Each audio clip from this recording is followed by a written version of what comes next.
Vamos ver uma ferramenta muito importante que se chama lista de folhas. A lista de folhas ela tem duas aplicações muito importantes. A primeira é a apresentação do seu projeto através de uma tabela que você pode colocar em uma das folhas, geralmente na primeira planta, né, que dá um mapa geral das folhas que compõem o projeto. E a segunda finalidade é o controle e o manuseio, por assim dizer, dessas folhas durante a execução do projeto.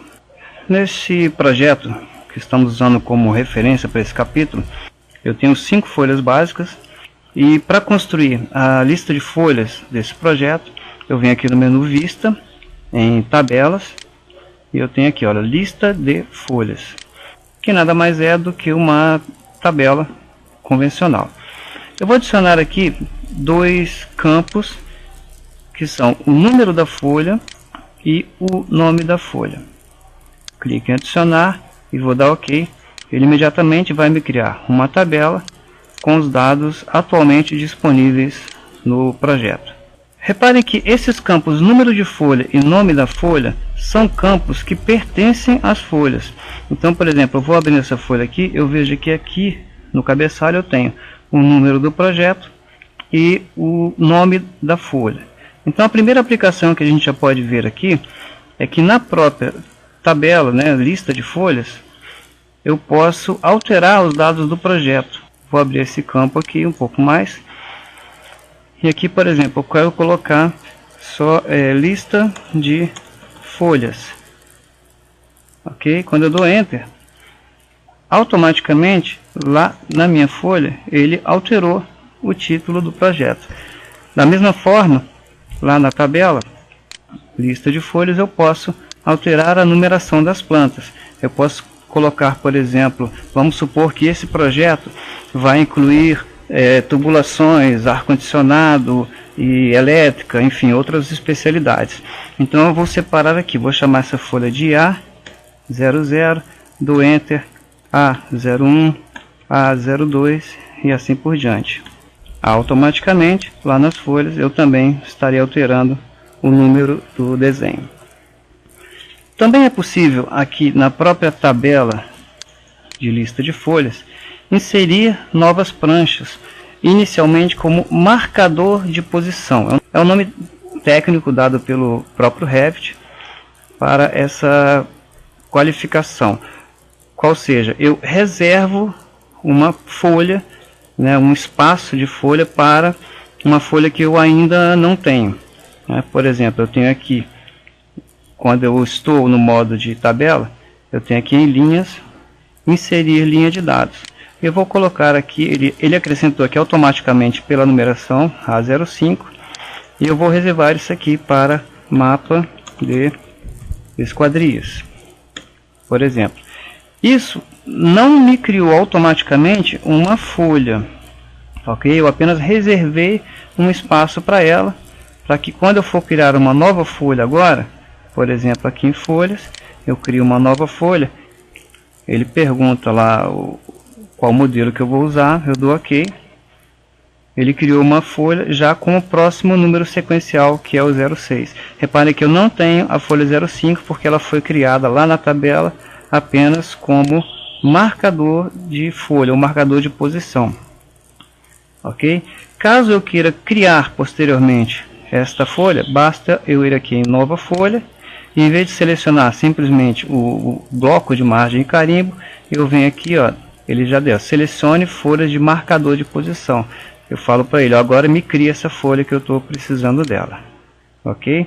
E agora em tabela lista de folhas, eu tenho ela mapa de esquadria, e aqui ela foi criada já com o modelo que eu tinha pré-estabelecido, né, quando eu criei o marcador, e já criou ela com o devido nome. Então vocês percebam que através da lista de folhas, se eu tiver todos os outros campos, desenhado, escala, data, eu posso controlar o conteúdo das minhas folhas diretamente aqui nessa tabela. Então é aquilo que eu falei da segunda função dela, é o controle geral do meu projeto. Supondo que eu tenha agora outras folhas que eu vou criar aqui, inserindo linhas, que sejam de outras especialidades. Aqui ele automaticamente colocou essa numeração, mas eu vou dizer que isso aqui seja uma planta de tubulação T01, por exemplo, tá? Eu estou chutando aqui T02, é de tubulação.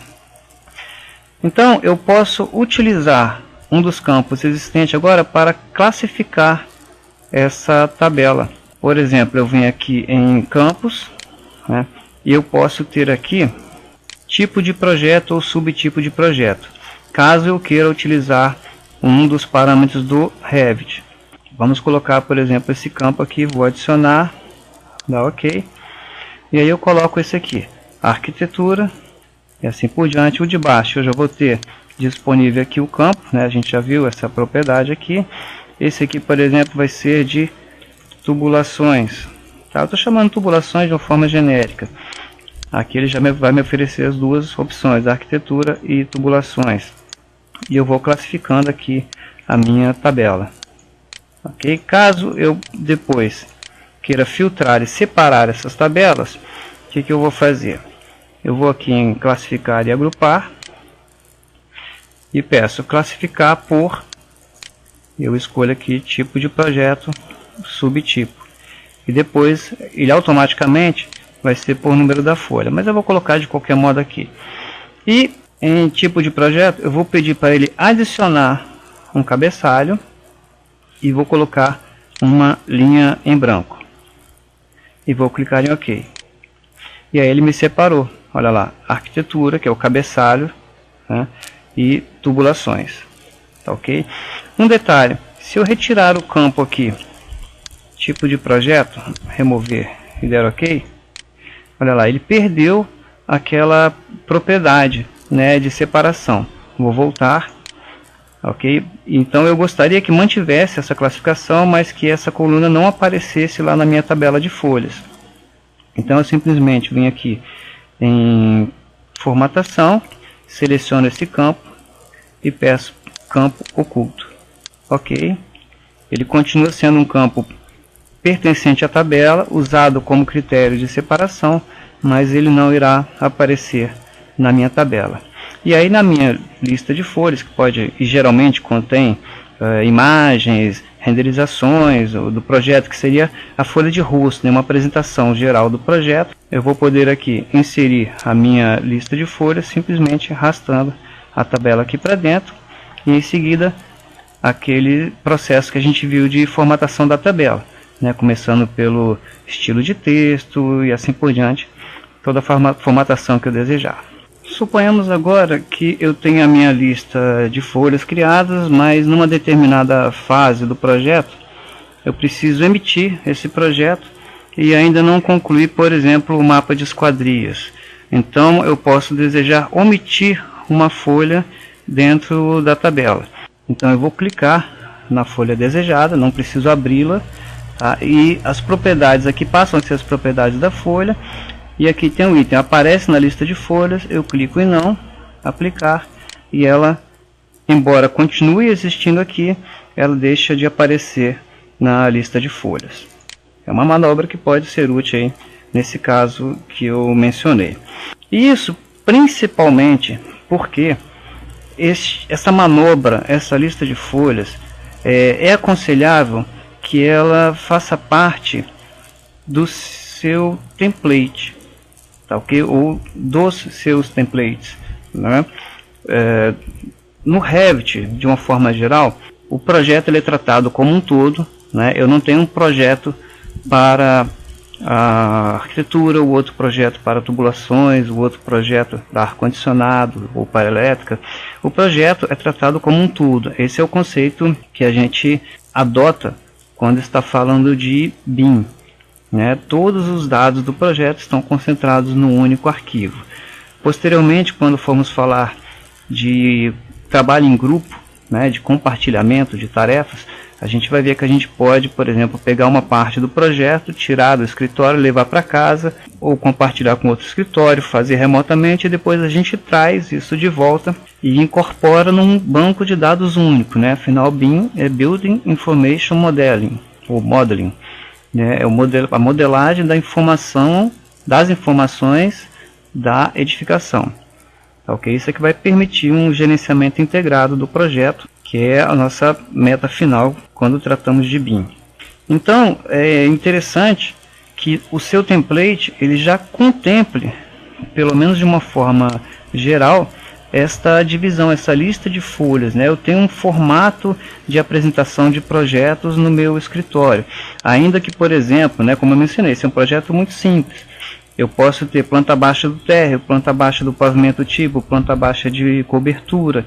Aí eu posso estabelecer mais de um critério aqui de nomenclatura das folhas. Cada escritório tem a sua realidade, a sua aplicação e vai dar a sua forma de organização. Mas de qualquer forma, estabelecidos esses critérios ou esta forma de utilização, é interessante que você abra o seu template, né, e nele, no meu caso aqui está no CAD Norma Revit, em templates, eu estou construindo agora o CAD Norma Revit 2016, que até agora é a versão que eu estou utilizando do Revit para essas aulas. E aqui nas minhas folhas eu já posso criar, né? Já devo criar a minha relação de folhas e devo ter também a minha tabela de lista de folhas, porque aí quando eu iniciar um projeto novo, eu já vou ter uma orientação de divisão de folhas, eu praticamente vou completando os projetos.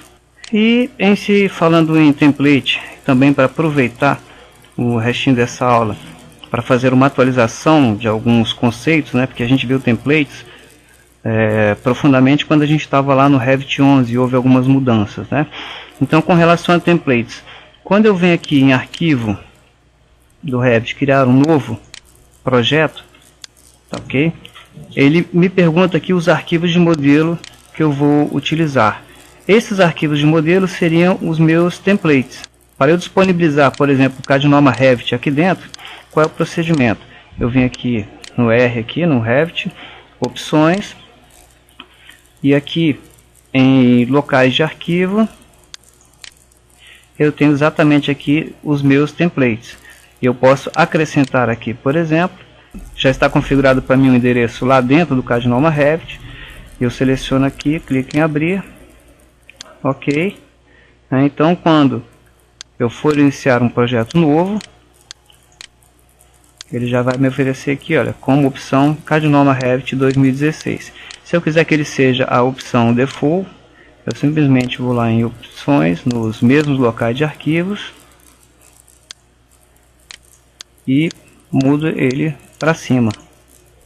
Tá, ok? Clique em OK. Mais uma vez, quando eu começar um projeto novo, ele vai me oferecer o CAD Norma Revit 2016 como default para a criação de projetos. À medida que forem aparecendo outras informações pertinentes a esse assunto, eu vou mencionando em outras aulas.